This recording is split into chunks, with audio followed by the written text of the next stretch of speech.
Hola, avui Jo tinc la paraula, parlarem sobre la por de parlar en públic. Us donarem uns tips per oblidar-te d'aquesta por. I d'això, comencem. Nosaltres som en Yahao i jo, l'Aran, i tots dos tenim molta por de parlar en públic. I ara us preguntareu, és que com esteu aquí? Doncs estem gràcies a un vídeo que vam veure, els dos a YouTube. Te'n recordes, Yahao? És clar, estàvem veient un vídeo tutorial de com fer mandonguilles, perquè tenia molta gana i no es podien resistir a unes boníssimes i calentites mandonguilles. Llavors, vam calmar la gana i ho vam veure, perquè teníem una presentació el dimarts. I era impossible que poguéssim fer-la, perquè es feia molta por. Aquí va el primer!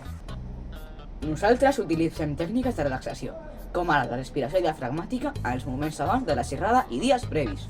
Així, estàs més relaxat i no estàs tan atabalat. Pots modificar els pensaments negatius en pensaments més positius per estar més tranquil. El que també podeu fer és posar el focus d'atenció al contingut i no al públic.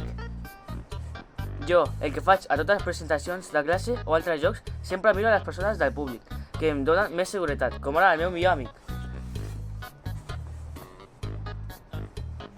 És obligatori sempre fer assaigs previs. Pots gravar-te davant d'un mirall o amb el telèfon.